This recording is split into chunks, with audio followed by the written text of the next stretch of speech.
entristeçam o Espírito Santo. Amém? Diz o texto então, versículo 25 do capítulo 4 de Efésios: por isso não mintam mais, que cada um diga a verdade para o seu irmão na fé, pois todos nós somos membros do corpo de Cristo. Leia comigo: se vocês ficarem com raiva, não deixem que isso faça com que pequem, e não fiquem o dia inteiro com raiva.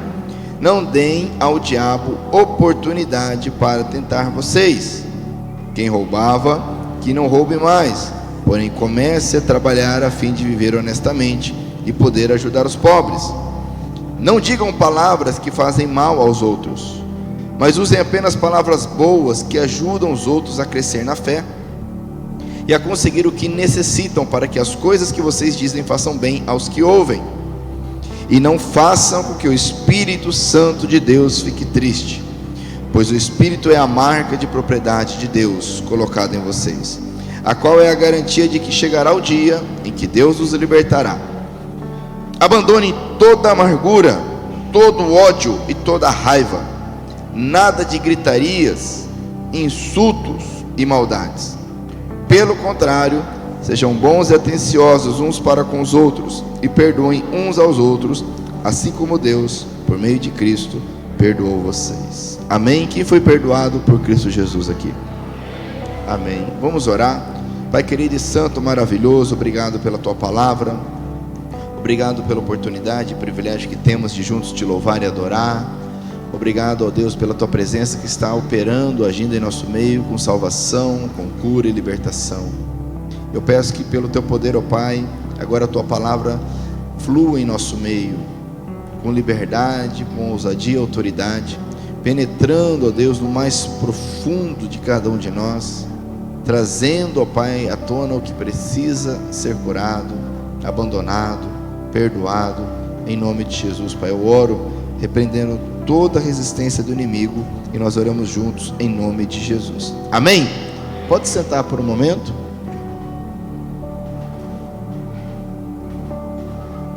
Continuando aqui então o capítulo 4, depois de Paulo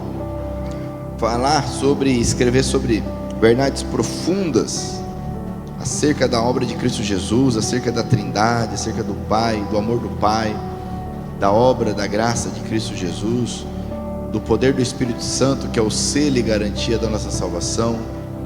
Agora ele fez isso no capítulo 1, 2 e 3, e no capítulo 4 ele começa então a parte prática, vamos dizer assim, dessa epístola. Capítulo 4, capítulo 5, capítulo 6, traz então questões práticas para colocarmos realmente em ação o que nós cremos e temos aprendido, porque a fé sem prática, a fé sem obras é morta. Isso é fato. A Bíblia nos alerta a não sermos meros ouvintes, mas praticantes da palavra de Deus. Porque ouvir, muitos ouvem, mas praticar realmente é um desafio para todos nós. E no capítulo 4 nós falamos da unidade. Há uma ordem de Paulo para andarmos em unidade como corpo de Cristo. Falamos na última oportunidade sobre andar em santidade.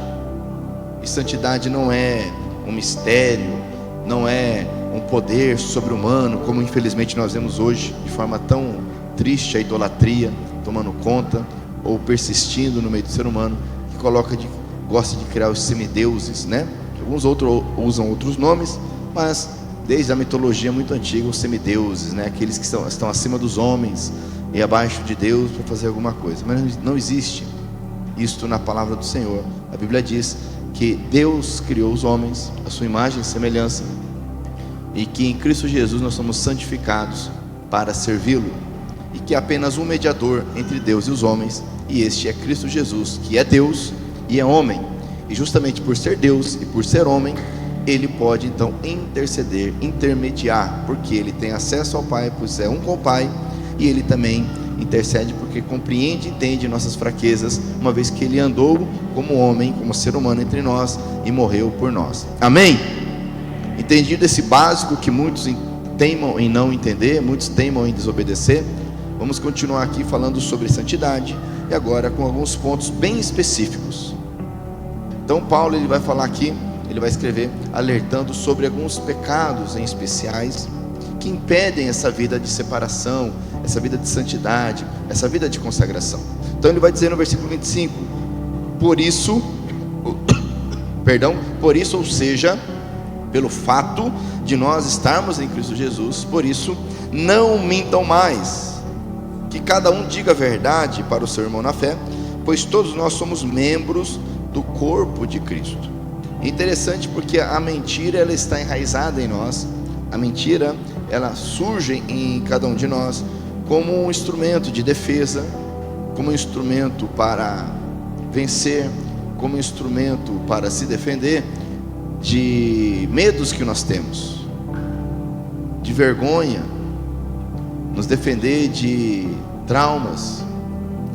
A mentira ela é diametralmente oposta a Cristo Jesus, porque Cristo Jesus é a verdade. Amém? Ele disse: eu sou o caminho, a verdade e a vida. E o pai da mentira, o próprio Senhor Jesus nos ensina, é o diabo. Não há como nós que somos membros do corpo de Cristo entendermos ou aceitarmos a mentira como algo banal, comum. E eu acredito que talvez poucos de nós ou nenhum de nós viva integralmente a verdade.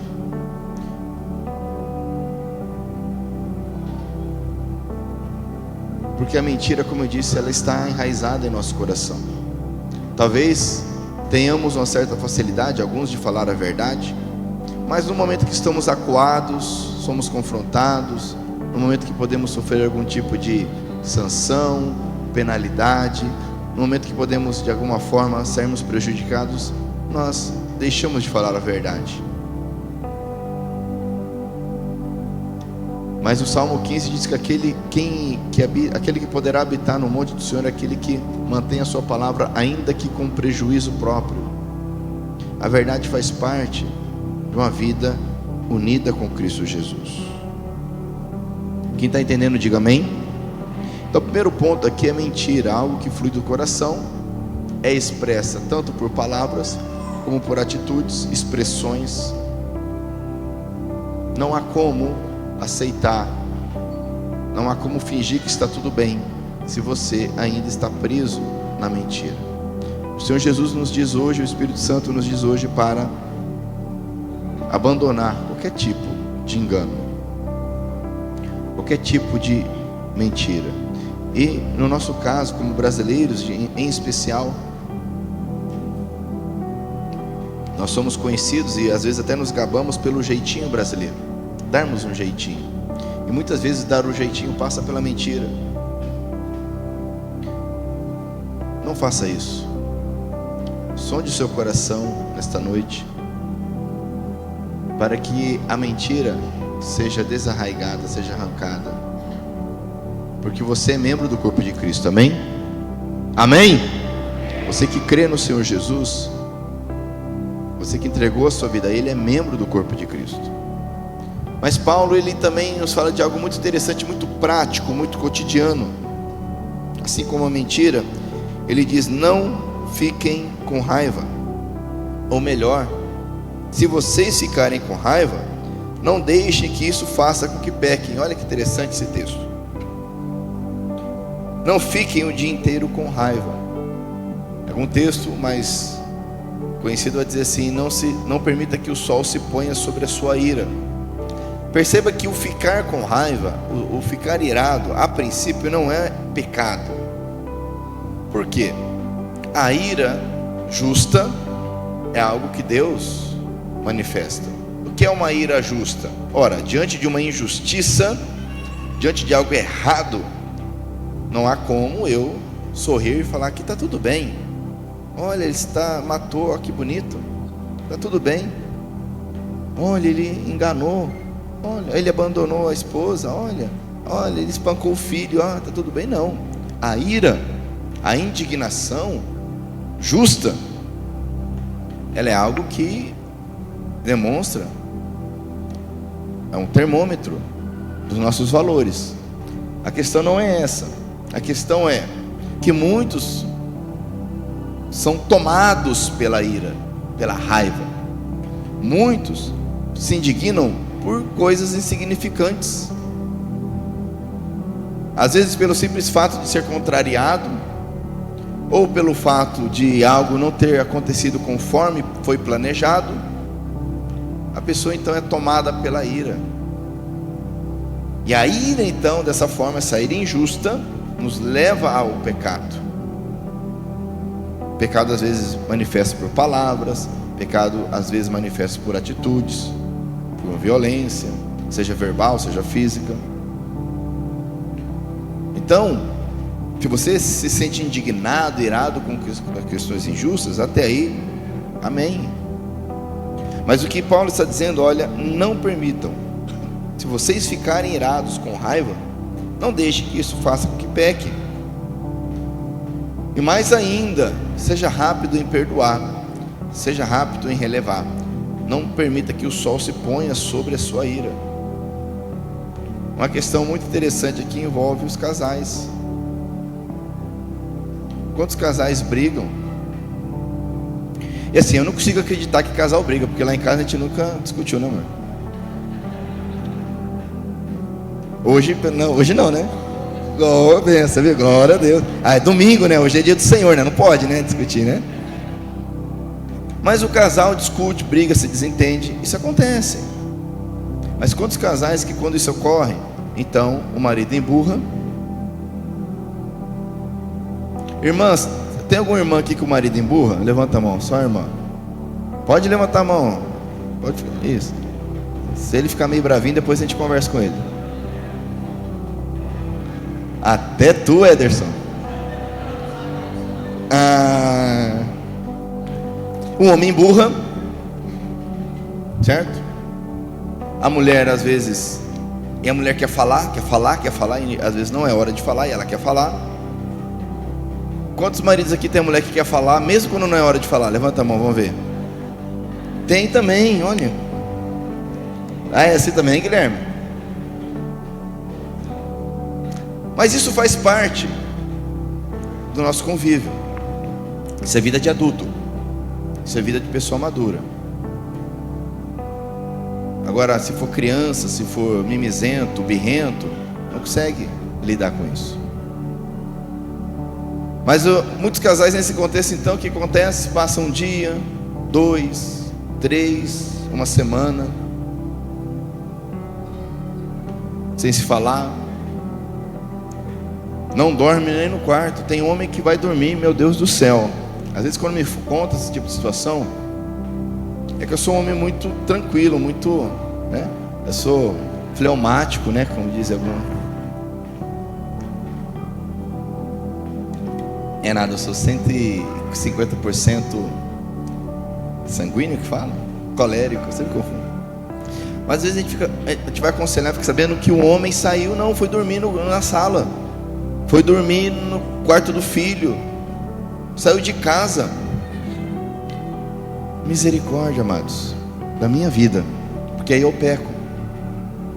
Aí eu que tenho que cuidar para a ira não passar no outro dia. Porque é algo assim que é inconcebível. O homem da casa, o protetor, o provedor, o sacerdote, o líder.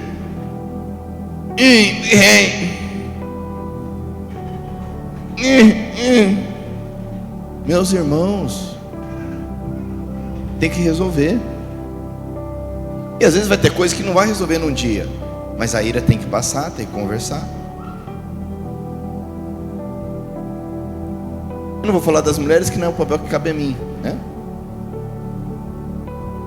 Mas você percebe que a nossa ira, ela não pode nos dominar.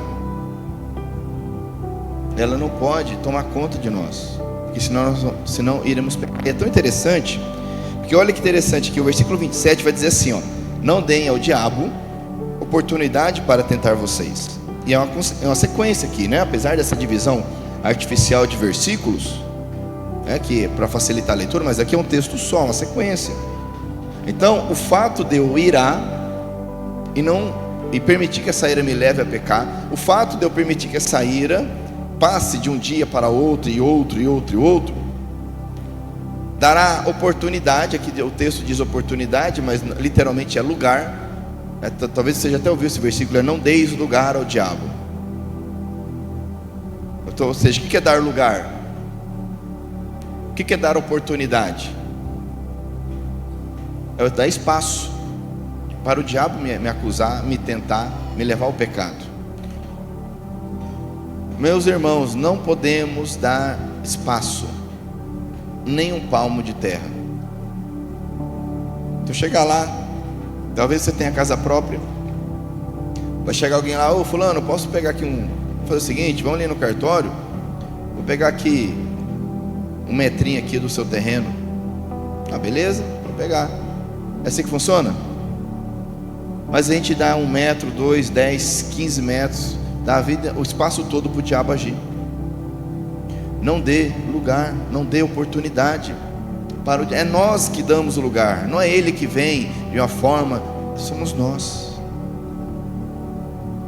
E é tão interessante que lá em Romanos, Paulo usa uma expressão correlata, que ele vai dizer o contrário, ele vai dizer assim, acerca da ira. Ele vai falar acerca de também não irar, mas de dizer assim, deem lugar à ira de Deus. Entrega a questão ao Senhor. Então, em vez de dar lugar ao diabo, eu tenho que dar lugar à ira de Deus sobre a questão. Ou seja, no momento que Deus achar oportuno, se Ele achar oportuno, Ele é o rei, Ele é justo, Ele é o justo juiz, Ele vai analisar a questão. Amém? Quem quer ser livre aqui? E você será livre, meu irmão. Livre dessa coisa chata, pesada, sabe? Que tudo, a pessoa se ira, se estressa, a pessoa irritada, no trabalho, na escola, na rua, no futebol, em casa. Ah não, mas é que eu sou assim mesmo, porque meu sangue é espanhol, meu sangue é italiano, meu sangue é alemão. Meu irmão, teu sangue é de Jesus agora, amém? Amém? Abandona isso aí. Não dê lugar, não dê oportunidade ao diabo. Isso é uma vida de santidade. Não é sermos perfeitos, mas entender que Jesus, Ele é o justo juiz, e temos que dar oportunidade a Ele, lugar a Ele, não ao diabo. Continuando, Paulo ele vai falar agora um pouco mais de caráter, de integridade. Ele vai falar, olha, quem roubava, que não roube mais. Ou seja, havia cristãos aí em Efésios que roubavam outrora, mas uma vez que entregaram a vida ao Senhor Jesus, não roube mais. E o que é roubar? Às vezes a gente fala em roubar, imagina, né, um meliante armado tomando algo de alguém mediante violência. Mas existem muitas formas de roubo. Roubar é simplesmente tomar posse de algo que não me pertence, seja porque eu tomei com violência, seja com engano, seja porque eu encontrei algo que eu sei que não é meu. Quem roubava, não roube mais. Comece a trabalhar a fim de viver honestamente. E olha só, e por que isso? Para prosperar e ser rico. É isso que está escrito aí? É isso que está escrito aí? Olha a cosmovisão bíblica. Enquanto muitos querem trabalhar para enriquecer, por enriquecer, cuidado, porque a Bíblia conta lá em Lucas que certa vez 2 irmãos chegaram diante de Jesus falando, Senhor, nós temos uma herança aqui, uma questão para resolver, o que o Senhor fala? Aí Jesus falou, mas desde quando eu sou juiz dessas questões? Então ele conta uma história acerca do amor à riqueza, e dizendo, olha, a vida de um homem, a vida de uma pessoa não consiste nos bens que ela possui.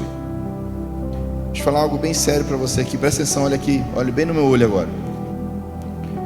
A tua vida não consiste nos bens que você tem. Amém? Amém? Parece óbvio, parece clichê, mas faça uma varredura na tua vida e veja se realmente você já entendeu que a tua vida não consiste no que você tem. Jesus falou que a vida do ser humano não consiste nos bens que ele possui. Se tem muito, se tem o suficiente, se tem pouco, se não tem, isso não determina quem você é. Não para Deus. Pode determinar ao nosso redor, na nossa sociedade, infelizmente até na igreja, na comunidade muitas vezes. Mas diante de Deus, eu não sou o que eu possuo. Amém? E ele continua falando aquela história muito bem conhecida, a parábola do homem próspero, competente, trabalhador, que então ele produz, e naquela colheita ele é surpreendido com muita produção. Então ele começa a pensar consigo mesmo. É interessante que o texto fala assim: ele começa a pensar consigo mesmo. Quantos de nós temos vivido assim? Só pensamos conosco mesmo. Tomamos decisões com base no que nós pensamos conosco mesmo. Não conversamos com Deus, não conversamos com outras pessoas. E aí ele começa a pensar consigo mesmo. E quando nós pensamos conosco mesmo, amados, nós somos cegos, porque nós já estamos com a decisão tomada. A gente só começa a argumentar para justificar a nossa decisão. Quando nós perguntamos para Deus, nós podemos ouvir o sim ou não, ou espere. Quando nós conversamos com outras pessoas, ouvimos outros conselhos, a gente pode ouvir: não é assim, não é o momento, não é dessa forma, isso não é para você. Então aquele homem pensava, como muitos de nós, consigo mesmo. Ele pensou assim: já sei o que eu vou fazer. Eu vou construir mais celeiros, porque aí eu vou produzir mais ainda, e aí depois eu vou descansar, vou aproveitar. E a Bíblia diz que naquela noite Deus disse para aquele homem: louco, até quando você vai fazer isso? Vai viver dessa forma? Porque nessa noite eu pedirei a tua alma, e tudo isso que você tem, para que servirá? O problema não são os bens, não são as riquezas. A cosmovisão bíblica é a seguinte: o homem não consiste no que tem. E Paulo escreve: quem roubava, quem enganava, não faça mais isso, vai trabalhar honestamente. Mas não é para ficar rico, até pode ficar rico, não é pecado ser rico. Que o ser humano sempre vai para o extremo. Tem aqueles que acham que ser rico é sinal de bênção de Deus, e aqueles que acham que ser pobre é sinal de bênção de Deus. A pessoa é pobre, humilde, olha que homem espiritual. Aí o outro fala: nossa, aquele é rico ali, você viu? Aquele ali é abençoado. Isso é uma visão vesga, tacanha. Agora a cosmovisão bíblica vai dizer: trabalhe sim para ajudar os pobres, ajudar quem precisa. O que é um pobre? É alguém que precisa de algo. E a pessoa mais pobre que existe, sabe quem que é a pessoa mais pobre que existe? É aquela que ela é tão pobre que tudo que ela tem é dinheiro. Tão pobre que ela é tão pobre que tudo que ela tem é dinheiro. Não tem família, não tem amizade, não tem paz, não tem vida, não tem alegria, não tem sossego, não tem Cristo Jesus, mas tem dinheiro. Trabalhe para poder ajudar aqueles que precisam de algo. Amém? Quem está entendendo aqui? É interessante que o tema é: não entristeça o Espírito Santo. Tudo isso, amados, essas questões práticas que às vezes a gente acha que não tem muito a ver com a parte espiritual, está tudo interligado. Às vezes as pessoas acham que o espiritual é ler a Bíblia somente, orar somente, jejuar, fazer vigília. Isso está ligado com também, mas não apenas isso. Ele vai continuar no versículo 29 dizendo: olha só, cuida do que você fala, não digam palavras que fazem mal aos outros, mas usem apenas palavras boas que ajudem os outros a crescer na fé. Olha só, que ajudem os outros a crescer na fé e a conseguir o que necessitam, para que as coisas que vocês dizem façam bem aos que ouvem. Mais uma vez, uma questão que passa por palavras. Não falarmos o que faz mal aos outros, mas falarmos apenas o que vai ajudar, vai fortalecer, vai orientar as pessoas. Quando nós vemos o erro de alguém, a nossa tendência natural não é ajudar essa pessoa. Que nós não podemos, logicamente, tapar o sol com a peneira, fingir que nada está acontecendo. A pessoa está errada, está equivocada, está no pecado, está cega, enfim. Mas a nossa tendência não é ajudá-la, a nossa tendência é falar mal dela. A nossa tendência natural humana não é falar para a pessoa, é falar da pessoa.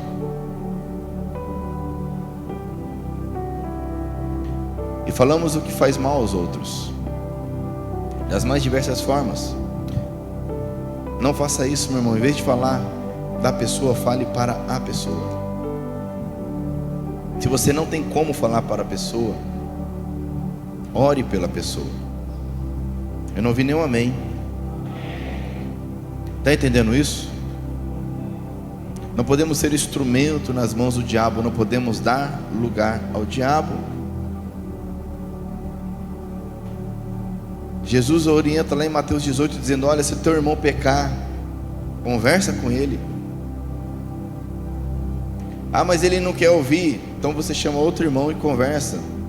Peça ajuda, conversa em 2, em 3 com esse irmão. Ah, mas ele mesmo assim não quer pecar, ele não quer mudar. Então você leva essa situação para a comunidade, para que eles tenham maturidade. Mas ele não quer mudar, ele não... Aí não tem mais o que fazer. Mas não cabe a nós falarmos da pessoa, temos que falar para a pessoa. Porque nesse processo muitos vão ser tocados e vão mudar. Quem aqui em algum momento da vida foi confrontado com a verdade por alguém? E isso foi bom, foi algo que mudou a sua vida, te mostrou que realmente você estava no caminho errado e precisava mudar. Levanta a mão, vamos ver. Tem alguém aqui? Aí. Sabe quantos morreram e foram para o inferno? Quantos estão destruídos porque nunca ninguém teve a coragem de falar a verdade? Falaram mal, mas não falaram a verdade para a pessoa. Lá em Levítico diz nos mandamentos para não sermos fofoqueiros, futriqueiros. Devemos falar com amor, coisas que ajudam os outros a crescer na fé. Olha só, e a conseguir o que necessitam. Porque o desejo do Senhor é que eu, que você sejamos instrumentos dele para a bênção das pessoas, a começar dentro da nossa casa. Deus colocou em nós um potencial para sermos instrumentos nas mãos dele, para que pessoas sejam tocadas por nós, orientadas, fortalecidas, encorajadas por nós, através de nós.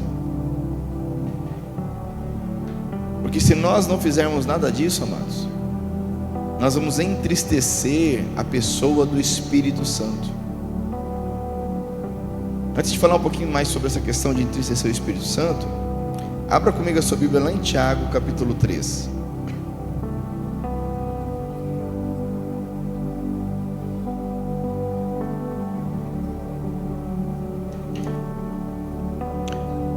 Eu gosto muito da epístola de Tiago. Há uma certa identificação. Tiago, ele tem uma pegada seca. Ele vai direto no assunto. Tiago, aparentemente, que ele era sanguíneo. E era irmão de Jesus, né? Tiago 3. Colérico? Sempre confundo, eu vou chegar lá um dia. Colérico. E não me interrompa mais, né? Colérico. Tiago, irmão de Jesus. Olha que interessante, ele vai falar sobre a língua aqui no capítulo 3. Meus irmãos, versículo 1. Meus irmãos, somente poucos de vocês deveriam se tornar mestres na igreja. Muitos queriam ensinar aqui, queriam falar, ensinar. Pois vocês sabem que nós, os que ensinamos, seremos julgados com mais rigor do que os outros. Todos nós sempre cometemos erros. Amém? Amém? Glória a Deus. Se você não comete erro, não tem como andar com a gente, você vai atrapalhar a gente. Que todos nós cometemos erros. Amém?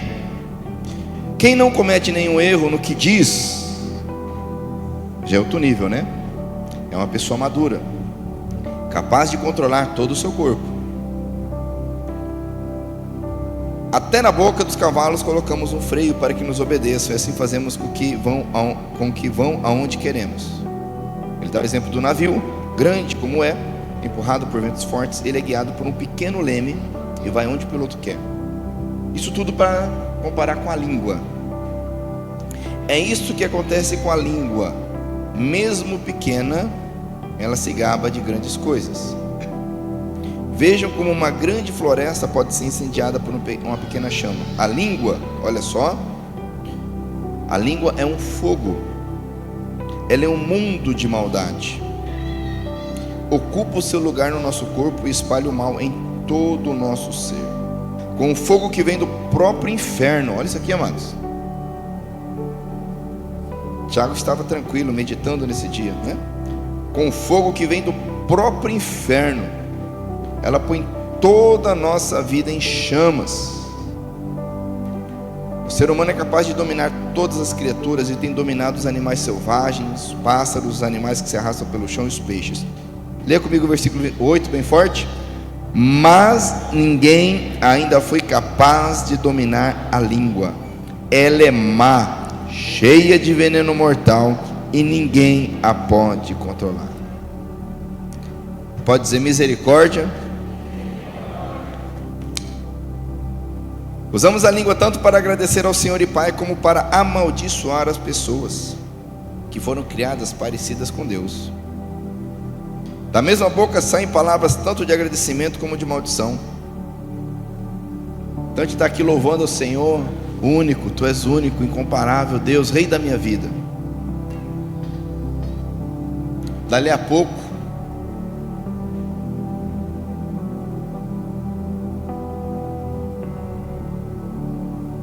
a gente já peca com a língua. Sai daqui. Se você é crente raiz, você vai sair daqui e vai comer, né? Sim ou não? Quem é crente raiz aqui? Vai sair e vai comer, não é verdade? Um hamburgão, um pastel, uma pizza, enfim. E no meio do caminho já peca com a língua. Você viu lá o fulano? E foi no culto ainda, hein? Você viu? Está agradecendo, louvando a Deus aqui. Pedrão, né? Se esforçando aqui para o céu descer. O céu desce, aquela coisa e tal. E às vezes, né? Logo depois a gente já peca com a língua. Amados, nós precisamos dominar pelo poder do Espírito Santo. Vai dizer aqui, ó. Da mesma boca que sai, versículo 10. Da mesma boca que saem palavras tanto de agradecimento como de maldição. Meus irmãos, isso não deve ser assim. Amém? Fala para o teu irmão, isso não deve ser assim, meu irmão. E hoje nós temos, né, não apenas a questão da língua, mas a gente pode deixar de forma contemporânea e trazer aqui as redes sociais, porque as pessoas hoje usam muitas redes sociais para se expressar, para falar mal dos outros, para fazer a tal da indireta, para tumultuar. Meus irmãos, vou ler de novo 29 do capítulo 4 de Efésios. Não digam palavras que fazem mal aos outros, mas usem apenas palavras boas, que ajudem os outros a crescer na fé e a conseguir o que necessitam, para que as coisas que vocês dizem façam bem aos que o ouvem.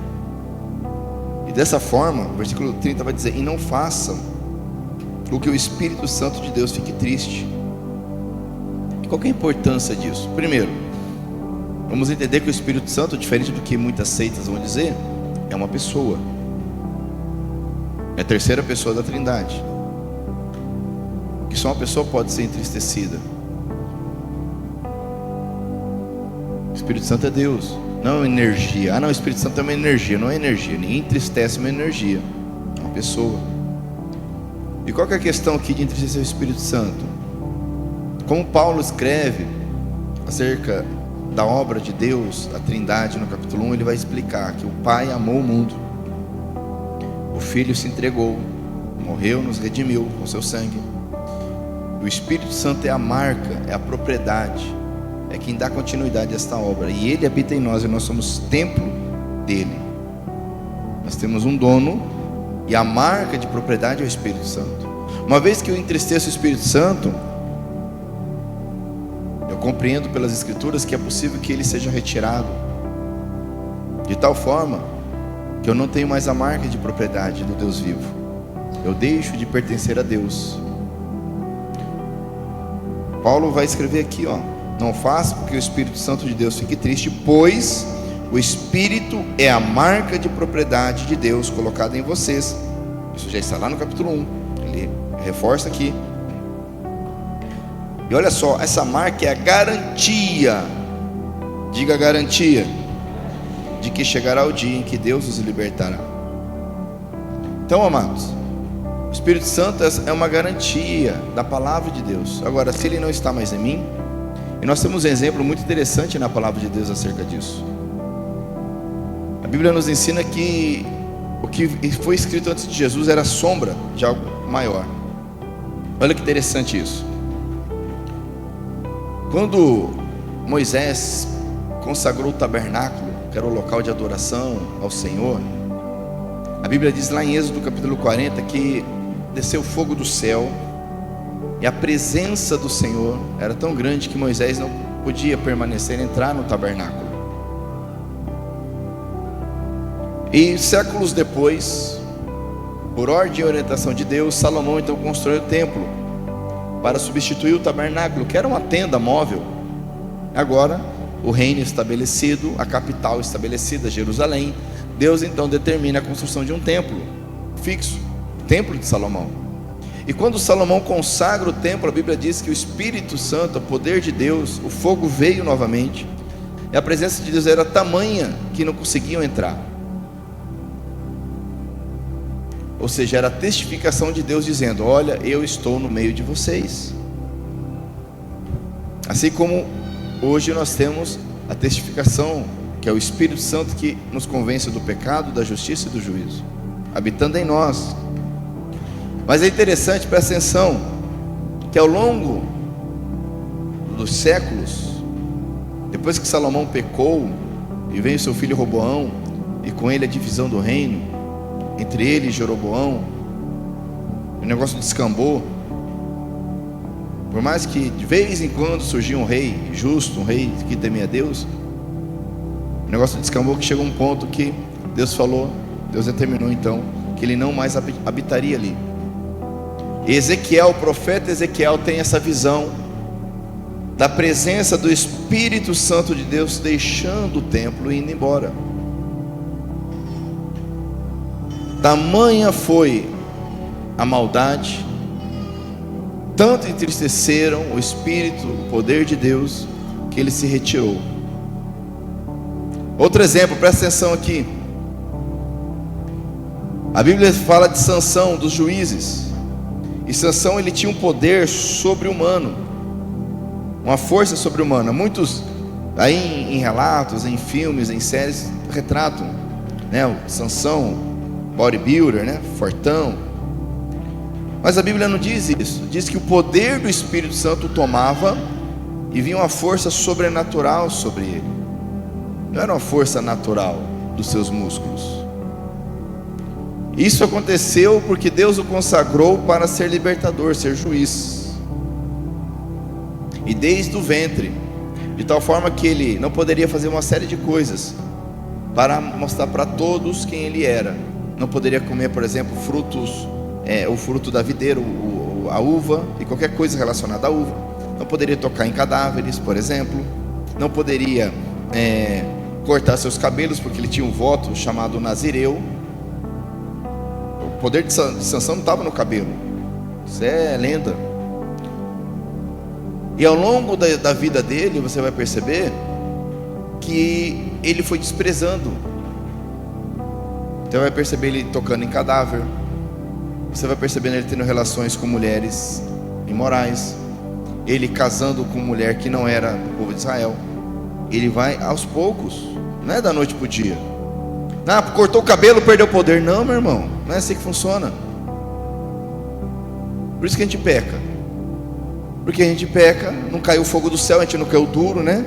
Ó, funciona o negócio, né? Pequei, tá tudo certo, não morri, né? Aí chega um ponto, a gente perde o temor. Sansão pecou, aí vieram os filisteus, ele com a força do Espírito Santo venceu. Dali a pouco ele desprezou de novo, vieram os inimigos com a força de Deus, do Espírito Santo, ele venceu. Então tá tudo certo. Ele foi desprezando, aí chegou o ponto que de fato a visão mais clara da sua consagração era o fato dele ser cabeludo, porque ao longo de toda a vida ele não cortou o cabelo. E ali diante daquela mulher chamada Dalila, interessante que o nome Dalila significa algo pequeno. Então o homem mais forte da Bíblia foi derrotado ali por uma mulher, algo pequeno. E ela então, depois de tanto encher os pacová dele, tanto falar, porque a Bíblia diz que ele não aguentava mais a mulher. Não que mulher faça isso, né? De ficar, ai meu amor, por favor, faz isso. Ai meu amor, por favor, não. Ah, amorzinho, não, amorzinho, não, amor, ah, amorzinho, amor. Chega um ponto que o cara, meu Deus do céu, e da terra, Criador de tudo, Rei do universo. A Bíblia diz que ela ficava no... Não, Sansão, fala, você não me ama. Você não me ama. Alguma mulher já fez isso? Se você me amasse de verdade. Dalila fez isso, mano. Só lê o texto lá. Você não me ama. Sansão, meu Deus do céu. Tá bom, mulher, vai cá, vou falar para você. Só que ele estava no lugar errado, com a mulher errada, fazendo tudo errado. Só que o que tem a ver com entristecer o Espírito Santo? Presta atenção no texto. Eu não vou ler para a gente ganhar tempo. Vai ser um dos textos que eu acho um dos mais fortes da Bíblia. Porque a Bíblia diz assim, presta atenção, que ela então, ele dorme ali no colo dela, né? Faz aquele chamego que só a mulher sabe fazer, né? E o cara, né? Daí desmonta, né? O cara, ai meu Deus, né? Só a mulher sabe fazer. Por isso que você tem que ser a tua mulher, tem que ter a tua mulher, entendeu? Aí desmontou o cara dormiu lá, ela cortou o cabelo dele. Aí falou, Sansão, vem os filisteus contra ti. E a Bíblia diz, presta atenção, a Bíblia diz assim, que ele acordou como das outras vezes, e ele não percebeu que o Espírito de Deus não estava mais com ele. Chega, arrepia. Sabe o que é isso? Você sabe o que chega no ponto do crente ele não perceber que o Espírito Santo de Deus não está mais com ele? Mas ele levantou como das outras vezes, igualzinho, do mesmo jeito. Mas o Espírito Santo tanto foi entristecido, desprezado, ignorado, ele saiu. E ele não percebeu que o Espírito Santo de Deus não estava mais com ele. E os inimigos vieram, o derrotaram, porque lógico, não tinha força alguma nele. A força vem de Deus. Furaram os olhos dele, colocaram ele para gerar um moinho e para ficar fazendo meme dele. Tirava foto, mandava no grupo. Olha o Sansão aqui, fortão. Aí, cegueta agora, empurrando aí. Só a figurinha. As figurinhas começaram ali. Fazer figurinha de Sansão, cego, ali. Via qualquer um, chutava a bunda de Sansão. Aí, tá vendo? Esse era o fortão que matava 1000, matava 100. Que é isso que o diabo quer fazer com a gente. Desprezar, humilhar. Tá vendo? Isso aí era o que servia a Deus, ó. Tá vendo? Isso aí era o que tinha a promessa de Deus na vida dele, ó. Tá vendo isso aí? O potencial que Deus deu para ele, ó. Olha o que virou. Virou nada. Tá vendo ali aquele casamento ali, ó, que foi abençoado por Deus? Olha o que virou. Virou nada. Porque o Espírito Santo de Deus foi sendo entristecido, E ele então vai embora. Paulo escreve na primeira carta aos Tessalonicenses, capítulo 5: não apaguem o Espírito Santo de Deus. Na NTLH vai dizer: não atrapalhem a ação do Espírito Santo de Deus. Isso é muito sério, amados. Isso é muito sério. Paulo não está trazendo aqui uma regra, uma conduta. Está falando aqui de vida ou morte. Para encerrarmos, indo para o final aqui: não deixe o Espírito Santo de Deus triste, pois ele é a marca de propriedade, meu irmão. Se nós não temos essa marca, acabou. Não é à toa que lá no Apocalipse, que é um livro que vai narrar a revelação que Jesus trouxe ao seu servo João, de forma simbólica ele fala da marca da besta, né? E o ser humano muito tonto que fica discutindo da marca da besta, né? Não porque ele quer saber porque ele ama a Deus, ele quer saber porque se ele vê a marca ele corre para o outro lado, né? E fica discutindo: não, é o chip, isso lá no década de 90, né? É o chip, não, agora é a IA, não, e por aí vai, a marca da besta. A marca da besta, mano, é a mesma ideia da marca do Espírito Santo nos cristãos. Qual que é a marca de propriedade nossa? O Espírito Santo. Uma visão que Ezequiel tem. É interessante porque Deus fala para Ezequiel: eu vou passar matando os sacerdotes falsos. E o anjo passa lá, um anjo faz uma marca. Marca fala de identidade. A marca do cristão, o cristão não precisa se preocupar com a marca da besta. Ele tem a marca do Espírito Santo, amém? Amém? Se tem a marca do Espírito Santo, meu irmão, que você está preocupado com a marca da besta? Isso é para os incrédulos. Agora, se nós entristecermos o Espírito Santo, lógico que quando nós pecamos, nós entristecemos. Mas a questão aqui é uma ação contínua, uma conduta, um caminhar. Chega num ponto tal que o Espírito Santo vai sair. Há quem diga assim: uma vez salvo, sempre salvo. Tem gente que crê e entende dessa forma. Não consigo compreender, extrair isso das Escrituras. Porque se é possível o cristão entristecer o Espírito Santo, amados? Quem está entendendo, diga amém. E aí ele vai dizer, vai escrever aqui em seguida, acerca de guardar as coisas, né? Abandonem toda amargura, ódio, raiva. E essa questão da amargura, ódio, raiva é externado como? Diz aqui, nada de gritarias, insultos e maldades. Meu irmão, não pode ter gritaria na tua casa. Não pode ter gritaria. Gritaria é algo que não tem nada a ver com a ação do Espírito Santo. Tem a ver com ódio, com raiva, com amargura.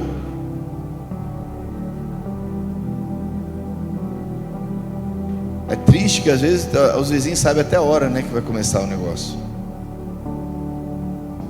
Que é tão comum, é tão normal a gritaria, xingamento, aquele piseiro, aquela coisa louca. Não, amados, que loucura é essa? Eu falo casa porque normalmente é assim, é em casa, né? Que tem uns que são muito sem noção, mas a maioria das pessoas não fica de gritaria no trabalho, né? Por quê? Que vai perder o emprego, sim ou não? Mas em casa ele se acha no direito de gritar à vontade. Ela se acha no direito de gritar à vontade. Grita com os filhos, com os pais, com o marido, com a mulher, com o irmão, com os cachorros, o papagaio, grita com todo mundo. Isso tem a ver com ódio, raiva, amargura. Hebreus fala para não permitirmos nenhuma raiz de amargura em nosso coração. Ou seja, se isso domina, é porque a marca do Espírito Santo não está atuando em nós. Pelo contrário, diz aqui: sejam bons, atenciosos uns para com os outros, perdoem uns aos outros, assim como Deus, por meio de Cristo, perdoou vocês. Esse é o princípio ao máximo, amados, para encerrarmos essa mensagem. Qual que é o princípio aqui que vai me impedir de mentir, de enganar, de insultar, de falar mal aos outros, de fazer o bem aos outros, de não dar lugar ao diabo? Qual que é o princípio aqui? O que vai me impedir de, através dessas condutas, entristecer o Espírito Santo? É o perdão. Diz aqui, ó: perdoem, assim como Deus, por meio de Cristo, perdoou vocês. E é tão interessante, porque aqui Paulo usa o perdão de Deus por nós como um parâmetro da forma como nós devemos perdoar. E Jesus Cristo fala tanto de perdão, amados, tanto de perdão. Usa parábolas para falar sobre perdão. Mas eu gostaria de ler com você o que está em Mateus capítulo 6 acerca do perdão. Abra aí, se você pode fazer, Mateus capítulo 6.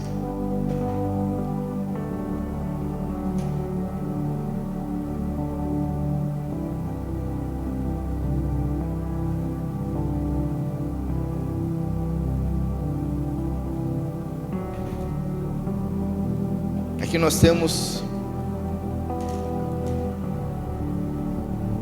conhecida a oração do Pai Nosso. Infelizmente muitos usam como um amuleto, muitos usam como uma repetição vã, e não entenderam nada do que Jesus está ensinando aqui.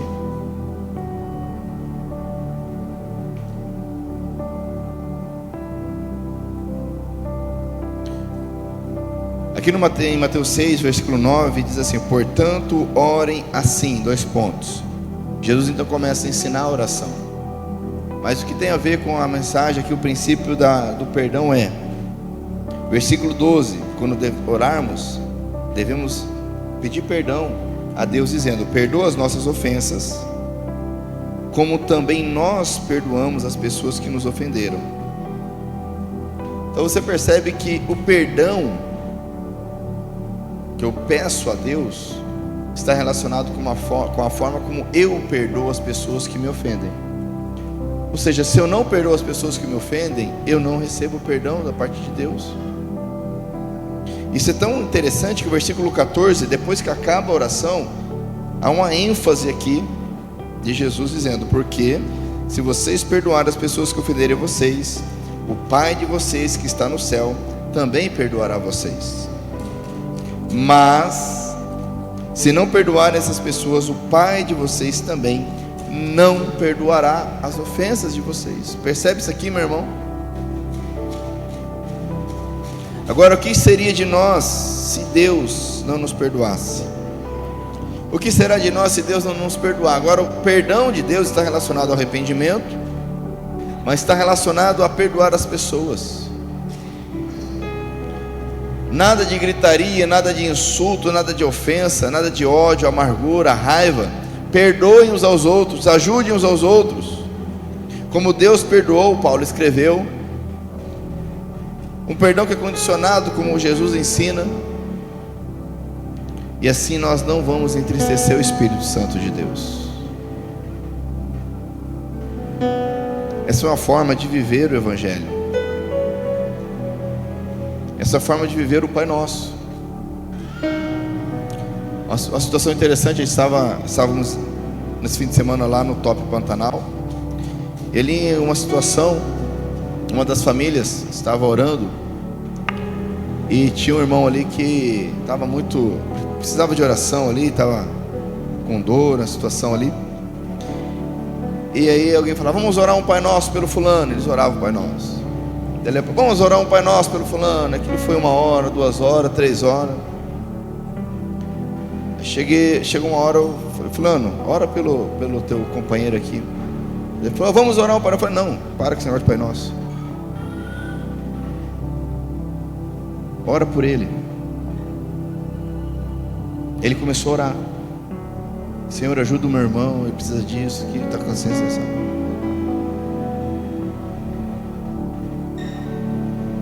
Ali Deus fez um milagre ali. Ah, é pecado orar Pai Nosso? Não, não é disso que eu estou falando. É não entender o que está fazendo. ficar repetindo as coisas sem propósito. O Senhor deseja que cada um de nós viva o Evangelho. Esse texto fala disso. Não mentir, não falar mal, ajudar, encorajar, perdoar, não dar lugar ao diabo, não dar lugar para que a ira me leve a pecar. Nada de gritaria, nada de insulto, nada de ofensa, nada de amargura, ódio, raiva. Parece óbvio isso, mas quantos de nós tem vivido isso em nossos lares, em nossa vida? Eu te convido a se colocar em pé para nós orarmos.